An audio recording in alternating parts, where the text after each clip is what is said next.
have a lovely baking opportunity for you to enjoy with your kids. How about making some hedgehog bread?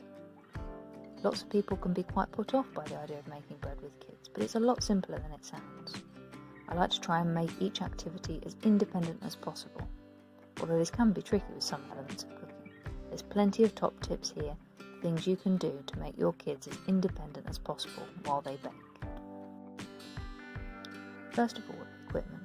I try to keep everything as accessible as possible. On a small child height table, I gather all the ingredients and equipment ready to go. My eldest is able to read many recipes, but it can be sometimes tricky to follow them if they're on a screen or in an adult cookery book. Making sure the instructions are in kid-friendly language can really help in activities like this, so I like to write out the method myself in a way that I know my child will understand. Measuring out ingredients can be tricky as well with small children.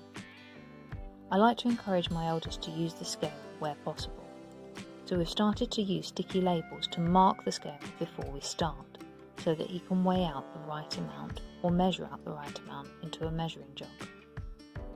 He's now in a position where he can help me to position the sticky labels before we start. It's a great opportunity to examine how scales work. For my youngest, measuring in spoonfuls or cupfuls is much more useful. It can help him to practice his counting as he has to add multiple spoonfuls. This recipe is a relatively simple one. First, place all the dry ingredients into a bowl and mix together. Then add the wet ingredients and get in there with your hands to begin to combine and knead the dough. With small children this is great because often they want to use their hands anyway. However, if your child is sensitive to mess or turned off by texture, still encourage them to join in, but have a cloth ready to wipe their hands whenever they feel the need. Remember not to push them, they will overcome this aversion with time mostly.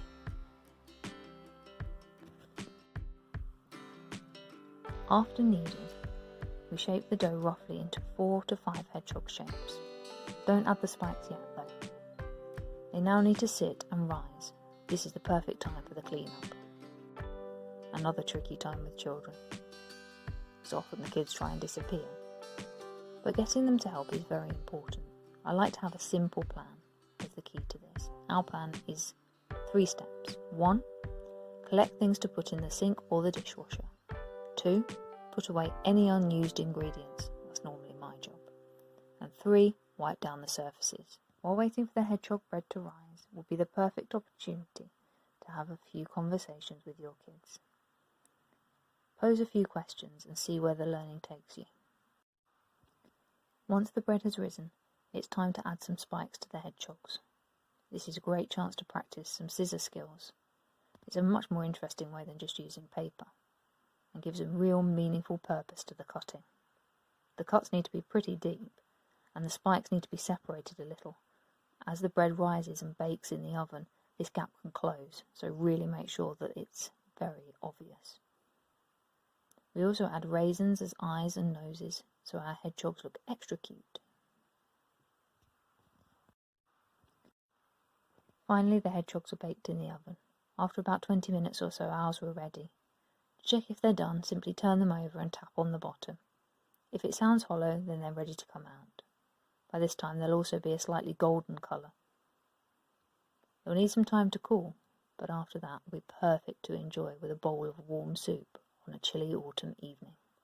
Who wouldn't want to munch these for dinner? Great cosy autumn vibes here, and lots of learning.